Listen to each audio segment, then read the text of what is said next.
Hello my dear friends, so welcome to movie Hunter YouTube channel. So friends, আজকে একটি ইংরেজি movie নিয়ে আলোচনা করবো, যেটি হচ্ছে বেটাজার্ট। মুভিটি পরিচালনা করেছেন হ্যারল্ড রামিস এবং প্রধান চরিত্রে অভিনয় করেছেন Brendan Fraser, Elizabeth Hurley, Frances O'Connor এবং আরও অনেকে। সিনেমার কেন্দ্রীয় চরিত্র এলিয়ট রিচার্ডস। সে অত্যন্ত সাধারণত লাজুক এবং আত্মবিশ্বাসহীন একজন মানুষ। একটি বড় কম্পিউটার কোম্পানিতে সে কাজ করে। তার জীবন খুব একঘেয়ে। অফিসের সহকর্মীরা তাকে খুব একটা গুরুত্ব দেয় না। তার জীবনের ব্যক্তিগত জীবনেও সে ব্যর্থ।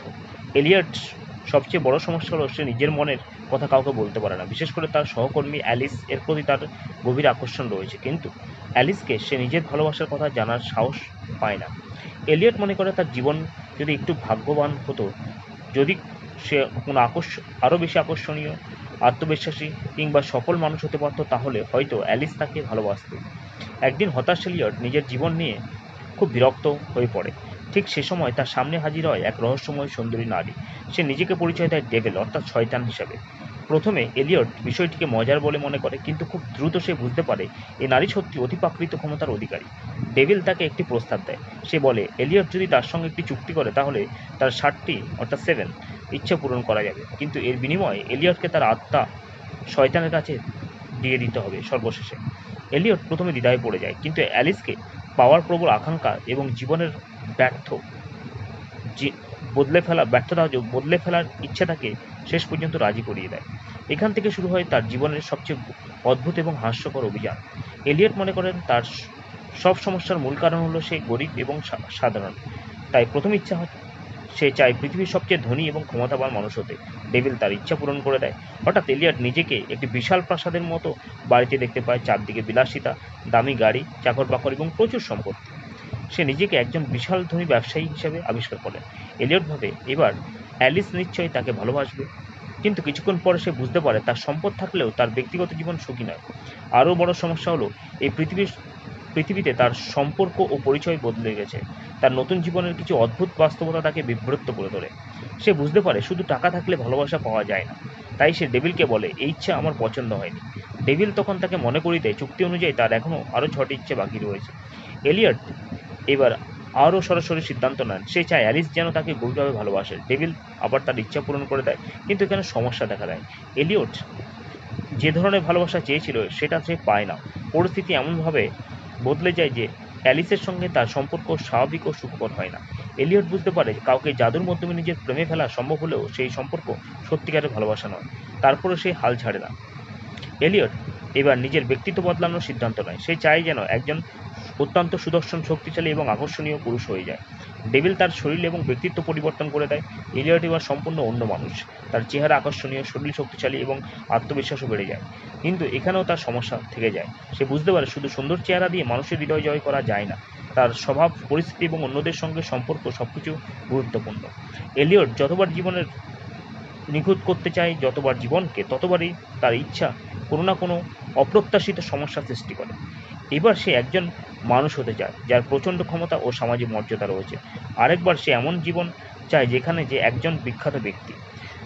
কখনো সে নিজের শারীরিক শক্তি বাড়াতে চায়, কখনো এমন ব্যক্তিত্ব চায় যাতে সবাই তাকে শ্রদ্ধা করে। কিন্তু প্রতিবারে ডেভিল তার ইচ্ছার আকরিক অর্থ ধরে এমনভাবে বাস্তবায়ন করে যা এলিয়টের প্রত্যাশা সম্পূর্ণ বিপরীত। এভাবে সিনেমাটির মূল হাস্যরস। এলিয়ট যতই নিজের ভাগ্য পরিবর্তন করার চেষ্টা করে, ততই সে নিজের ভুল বুঝতে থাকে। এক পর্যায়ে এলিয়ট এমন একজন মানুষ হতে চায় যে অত্যন্ত ভালো, পবিত্র এবং নিখুঁত। সে মনে করে এবার নিশ্চয়ই তার জীবনের সব সমস্যা দূর হবে, কিন্তু এই ইচ্ছার ফলও অদ্ভুত। সে এমন এক অবস্থায় পৌঁছে যায় যেখানে তার ব্যক্তিত্ব বাস্তব জীবনের সঙ্গে একেবারে মানিয়ে নিতে পারে না। এলিয়ট বুঝতে শুরু করে মানুষের জীবনে শুধু ভালো হওয়ার যথেষ্ট নয়, নিজের স্বাভাবিকতা, স্বাধীন ইচ্ছা এবং বাস্তব অভিজ্ঞতাও গুরুত্বপূর্ণ। এই সময়ের মধ্যে এলিয়ট ধীরে ধীরে বুঝতে পারে যে ডেভিল আসলে তাকে সাহায্য করছে না, বরং সে ইচ্ছেগুলোকে এমনভাবে পূরণ করছে যাতে এলিয়ট আরও বেশি বিভ্রান্ত হয়। ডেভিল চায় এলিয়ট বুঝুক যে মানুষের সবচেয়ে বড় দুর্বলতা হলো তার অসীম চাওয়া। একটি ইচ্ছা পূরণ হলে মানুষ আরেকটি ইচ্ছে করে। টাকা পাওয়ার পর আরও টাকা চায়, সুন্দর চেহারা পাওয়ার পর আরও জনপ্রিয় হতে চায়, ভালোবাসা পাওয়ার পর আরও নিখুঁত সম্পর্ক চায়, ক্ষমতা পাওয়ার পর আরও ক্ষমতা চায়। এলিয়টও সে একই রকম ফাঁদে পড়ে যায়। এলিয়টের হাতে যখন আর মাত্র কয়েকটি ইচ্ছে বাকি, তখনই সে অনেক বেশি সাবধানী হয়ে যায়। সে বুঝতে পারে ডেভিলের সঙ্গে সরাসরি লড়াই করা সহজ নয়, তবুও সে নিজের জন্য একটি নিখুঁত জীবন তৈরি করার চেষ্টা করে। কিন্তু প্রতিবারই কোনো না কোনো অপ্রত্যাশিত ফলাফল আসে। তার প্রতিটি ইচ্ছা তাকে আরও একটি শিক্ষা দেয়। সে বুঝতে পারে নিজের জীবনের বাইরে থেকে যতই সাজানো হোক না কেন, মানুষের সুখ আসলে তার নিজের ভেতর থেকে আসে। অবশেষে এলিয়ট সবচেয়ে বড় উপলব্ধি হয়, সে আসলে নিজের জীবনকে ঘৃণা করতো না, সে শুধু নিজের দুর্বলতা ও ব্যর্থতাকে মেনে নিতে পারতো না। সিনেমার শুরুতে এলিয়ট ছিল একজন ভীতু, আত্মবিশ্বাসী এবং হতাশ মানুষ। সে মনে করতো অন্য কেউ তার জীবন বদলে দেবে। প্রথমে সেই ডেভিলের সাহায্য চায়, কিন্তু একের পর এক অদ্ভুত অভিজ্ঞতার মধ্য দিয়ে সে বুঝতে পারে নিজের জীবন বদলানোর আসল ক্ষমতা তার নিজের কাছেই রয়েছে। সে আর অন্য কারোর মতো হতে চায় না, সে নিজের মতো করে বাঁচতে চায়। এটাই তার সবচেয়ে বড় পরিবর্তন। শেষ পর্যন্ত এলিয়ট বুঝতে পারে যে ডেভিলের দেওয়া চুক্তি থেকে বেরিয়ে আসার একমাত্র উপায় হলো নিজের অহংকার এবং লোককে পরিত্যাগ করা। ডেভিল তাকে বারবার প্রলোভন দেখায়। সে এলিয়টকে বোঝানোর চেষ্টা করে যে সে চাইলে আরও ক্ষমতা, টাকা, সৌন্দর্য এবং সাফল্য তা পেতে পারে। কিন্তু এবার এলিয়ট আগের মতো দুর্বল নয়। সে বুঝে গেছে যে সুখ অন্যের দেওয়া জাদুর উপর নির্ভর করে সেটি সত্যিকারের সুখ নয়। এলিয়ট নিজের ভুল স্বীকার করে, তারপর তার জীবনে আসে গুরুত্বপূর্ণ উপলব্ধি। সে বুঝতে পারে অ্যালিসকে পাওয়ার চেয়েও গুরুত্বপূর্ণ হলো নিজেরকে ভালোবাসতে শেখা। শেষ পর্যন্ত এলিয়ট ডেভিলের সঙ্গে করা চুক্তি জটিলতা থেকে মুক্তি পায়।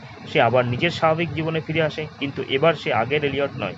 সে অনেক বেশি আত্মবিশ্বাসী, পরিণত এবং বাস্তববাদী। এলিসের প্রতি আর অনুভূতি বদলে যায়। আগে সে ভাবতো এলিসকে যে কোনোভাবে পেতেই হবে। এখন সে বুঝতে পারে ভালোবাসা জোর করে পাওয়া যায় না। কারো স্বাধীন ইচ্ছাকে সম্মান করাও ভালোবাসার অংশ।